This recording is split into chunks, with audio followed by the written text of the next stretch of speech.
An Introduction to the Enlightenment or the Age of Reason.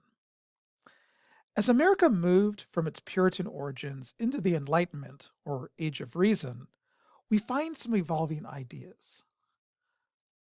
First, there's a greater focus on science and discovery rather than religion.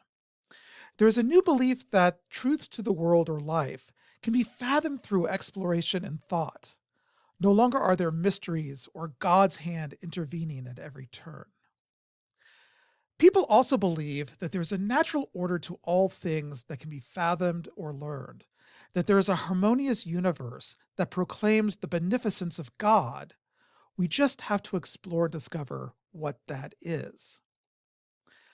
There is also a sense of great optimism during this time, particularly in the conviction that people can improve themselves and become more than what they are, that we are not stuck in a predetermined role.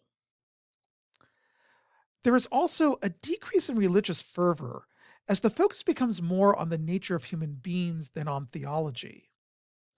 John Locke, English philosopher, stated, "Our business on earth is not to know all things, but those which concern our conduct." Society and societal ideas become more social than spiritual, and morality is no longer based on grace, but on human sympathy and how we treat others or what we do for society. One emerging belief during this time is that of deism. As it was explained to me in high school, deists believe in a clockmaker God. There is the belief that a creation presupposes a creator. However, unlike the Puritans who believed that God's hand was ever present in their lives and evidence of miracles were everywhere, deists believe that God created the universe and world, wound them up, but then sits back and watches. They also do not believe in the divinity of Christ or the saints. Jesus is just a very holy man. Not that everyone in the Enlightenment became a deist. Actually, few were, although Ben Franklin is the most notable. And most people are still Christians. But there is a change in how Christians viewed God, his role in their daily lives, and morality. One thing we learned from Crevecoeur is that religion is not as important in the colonies as it once was. It is not fought over. His discussion of religious indifference is really more about religious tolerance. Religion is not a divisive issue, but a diverse practice. What religion a person practices is of less importance than how good of a neighbor or citizen that person is. This is a marked change from Puritan thinking. The Great Awakening, which we will not really get into, was a religious movement that was somewhat of a backlash to Enlightenment ideas. Election was tied to Enlightenment science, but it was sentimental and emotional. The idea was to experience religion in a more visceral way to awaken the soul from spiritual slumber. Jonathan Edwards is a central figure in the Great Awakening, and George Whitefield, a British minister, basically preached in a revival style up and down the East Coast, and he was an influence on Phyllis Wheatley. One of her early poetic successes is an elegy to Whitefield. One of the reasons for many of these changes was a population boom. People came over from different countries and had different backgrounds, different ideas and opinions, which led to a greater sense of diversity and tolerance for others. America was becoming a more multi ethnic, multicultural society of people and a mixture of different religions. What bonded these diverse people was the common experiences they shared as colonists. They had struggled to survive in Europe and its strict class structure, and they shared a desire for more opportunities and the chance to be citizens. America was their land of opportunity, offering a chance to progress as individuals and have a better life.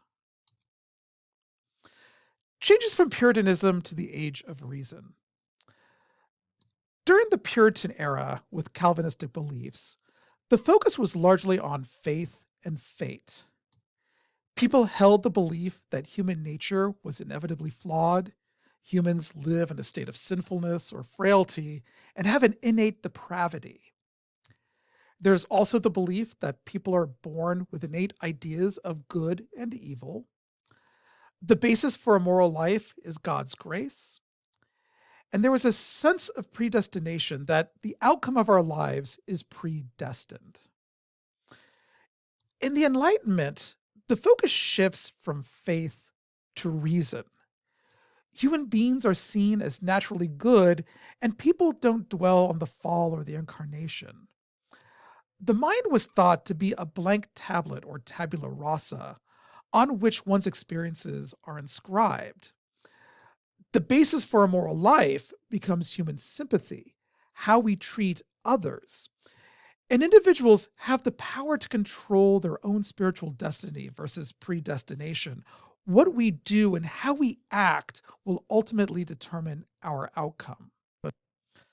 Americans still believed their destiny was divinely guaranteed, but it was achievable on earth through the spread of democratic principles. The American Dream.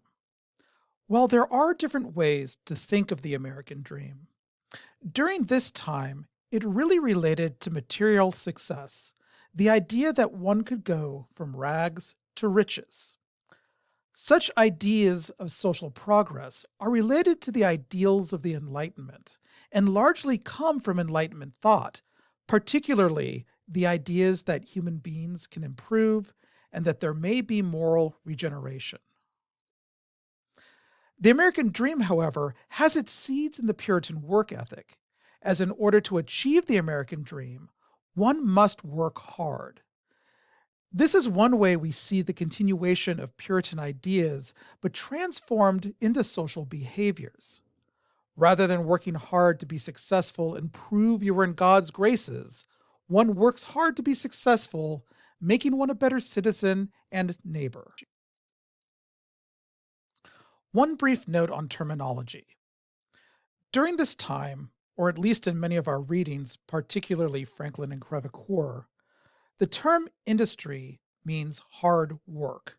Think industrious. Thus, when Crevecoeur talks about Americans having a spirit of industry, he does not mean that they like to create businesses. What he means is that they are hard working people. Keep in mind, he is focusing largely on farmers.